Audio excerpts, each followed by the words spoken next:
This happened about 10 years ago when I was still in high school. I used to work at a restaurant as a busboy. One particular night, a man came in by himself and ordered a pizza, an appetizer, and a few beers. Nothing weird about him, but it was a slow night, and I distinctly remember him because I'm fairly certain he had come in to dine before. He ate his food and left. I cleaned the table after he left, and as soon as I was finished, the waitress who had his table asked me if I accidentally threw his bill and money away.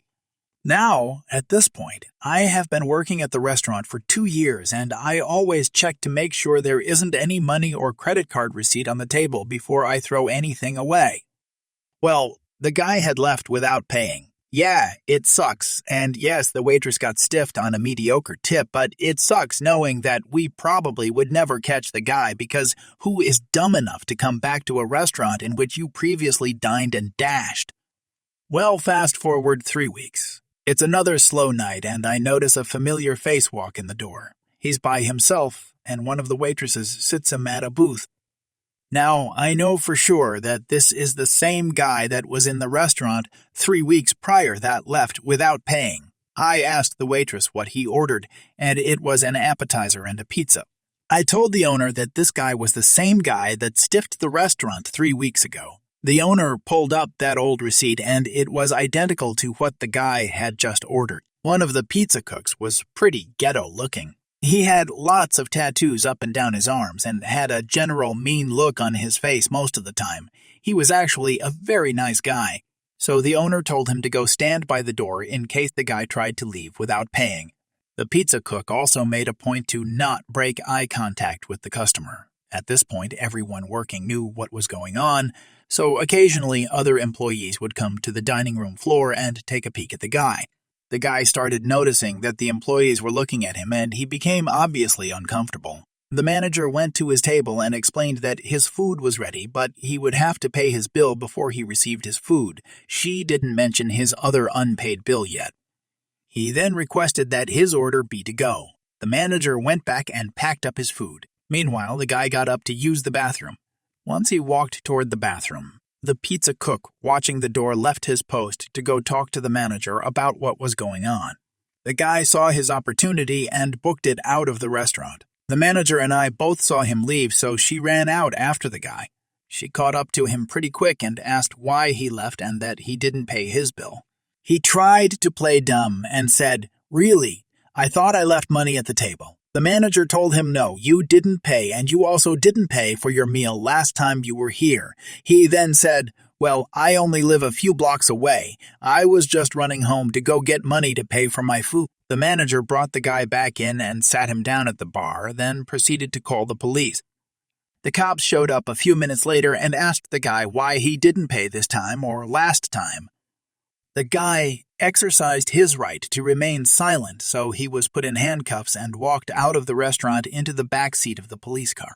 All while the employees and the few customers that were present were all looking victorious that we actually got to catch him this time. I recently recalled an incident that happened a few years ago. I'm a marriage and family therapist. At the time, I was primarily working with court-ordered clients who had been convicted of domestic violence or substance-related charges, often DUI crashes or larger possession intoxication charges. This is a particularly challenging population, and many people in my industry refuse to work with them. However, it can also be incredibly rewarding. For those who don't know, it is pretty standard for the judge to mandate therapy if you are convicted of domestic violence. I always approached my job as trying to serve my client as best as I can. It helps their family be more secure, it helps them avoid consequences, and it helps change a long-standing pattern of abuse so it doesn't get learned by the next generation. I take this responsibility very seriously, and the vast majority of my clients ended up turning things around. A challenge with this population is that they don't actually want therapy when they first arrive, but their choice is to do it here or go to jail for violating their probation agreement and do it there. Most just start by showing up and going through the motions. Part of what I do is to help them get invested in their own treatment, not always easy. If someone is disruptive, combative, or absent, I have to include that information in a monthly update to the judge. Like most clinics, if you don't show up, then you are often charged a no-show fee unless there is a good reason. I tried to give people the benefit of the doubt. Most were in a pretty bad situation in their lives, and I didn't want to set them up to fail. Unfortunately, there are always some who try to take advantage of that, and I have to ultimately hold them accountable. I had a client who was particularly disruptive. He was not only disengaged or combative in session, but he would frequently disappear for weeks at a time and only return once the judge's clerk sent him an order to show cause, essentially saying, "Get in here and explain why you aren't doing what you're told." Somehow, he also managed to get his insurance to pay for his treatment. Typically, insurance companies won't pay for court-ordered therapy. One day, he arrived 25 minutes late to a 55-minute appointment. I told him we would have to end on time as I had another appointment in the next hour, but he would still be charged his full copay, about $30. He began shouting in the lobby that he would only pay for the time remaining in the session, that we were scamming him, that he would report us to the judge. Go for it. See how that works out. And finally, that he refused to pay at all but wanted credit for showing up despite the fact that he didn't arrive until 25 minutes after his appointment. I explained to him that according to the intake paperwork he signed, he understood the rules, and this was not the first time we had this discussion. He could either pay for the session and I would count it as a late showing, but present, or he could refuse it, and it would be a no-show. Then mark it a freaking no-show, and he stormed out of the lobby. So I marked it a no-show, which means the billing office automatically charges him $50. Good luck with that! I was shopping at my local supermarket last week when I turned the corner just in time to participate in a little tag team justice against an entitled woman.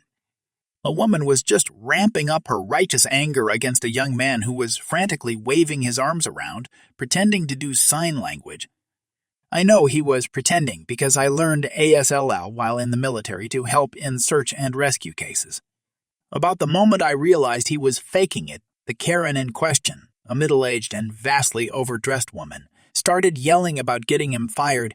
I stepped between them and turned to the folks. Deaf man, signing while saying, "It's okay, she doesn't understand," while winking. Then I turned to the lady and explained that the man she was berating for not helping her not only was not dressed as an employee, but was deaf as a doorknob and trying his best to tell her that in sign language.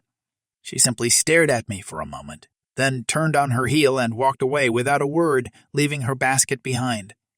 After a moment, the deaf guy muttered a quick thank you and scuttered off in the other direction. A little while later, I saw him dressed in the apron outfit of the store, bagging for a cashier. So I work as a tech at a veterinary hospital that is located in between a middle-class neighborhood and a retirement community, so we get a lot of entitled people. This one happened in 2022, so it's not going to be 100% accurate. The appointment was with a middle-aged man who hadn't been there before, so he was given a front and back laminated sheet going over our policies, i.e., vaccinations require an exam, and discounts, that is the cause of the conflict.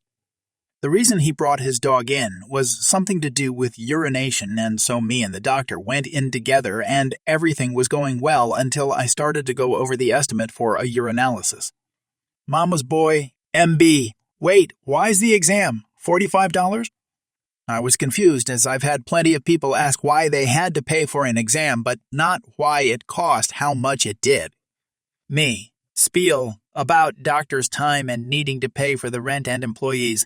MB. No, not that. Why isn't it discounted? Nay. Oh, are you a veteran or first responder? Leaving off senior as he didn't look old enough, and I've had some seniors yell at me for going ahead and giving them a senior discount. MB. What? No, you forgot my first-time discount. It took me a moment to realize he is talking about a discount of 50% on the exam fee that we had stopped doing in 2021. Nay. We stopped doing that discount last year. MB, I was told I would get it? Me. Oh, who told you that?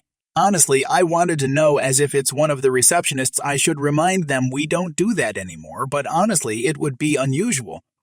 MB, my mom told me. Again, confused, as the only people old enough to be his mother is the head receptionist who would never make that mistake, and he didn't have the same last name as her. Me, who's your mom? MB, basic name. She's been coming here for years. She told me you guys give 50% on the first exam. That's the only reason I came here. Me, sorry, sir. We discontinued that discount over a year ago. MB, I was told you would give me a discount. Me, did one of the doctors, receptionists, or techs tell you or her that? MB, no, my mom did. Me, sir, we do not give discounts anymore for first-time visits and have not for a year. MB, go tell the doctor that basic name said you would give me a discount. I give an okay and step out of the room. Doctor's getting a bit impatient and confused since I've been in the room for a while. I tell them everything, the owner said. She looks up his mother's account. Turns out we haven't seen his mom in years, and she declined notifications, so wouldn't have gotten the update about the discount, even if it didn't end up in the spam folder. I go back in and tell him, unsurprisingly for me, that the doctor did not agree to give him a 50% off discount for his first visit, as we have not offered that discount in over a year. MB, I'll tell my mom. He proceeds to agree to the testing and signs the estimate while fuming about not getting the discount of the exam fee. I don't remember anything after the guy left after the appointment, saying he'll never come back again, and don't remember his name to look it up. I need to pick up food after letting my dog run at the dog park. Whenever I needed to leave my dog in the car in summer, I would put some water in an old pickle can for her and put on the aircon and leave the window cracked. This day, I had parked beside a big OL truck because it gave some shade. I am getting everything ready to go into the market when the guy in the truck come out of his truck and lets his own dogs out if the kennels they wear in. I offer him some water, which he gratefully takes. We literally take 15 minutes making sure our dogs are comfy and safe. This lady pulls up and starts on us about leaving the dogs in the vehicles and tells us both she is calling the cops because we are abusing our animals. We both exchanged glances and told her to F up. I don't know if she did call the cops, but she made some snide remarks and gave me the stink eye when I passed her leaving the market as she went in. People like this make me miss the days when people would mind their own business. Edit. This was over 5 years ago, and I had 2 keys from my car. That is how and left it running.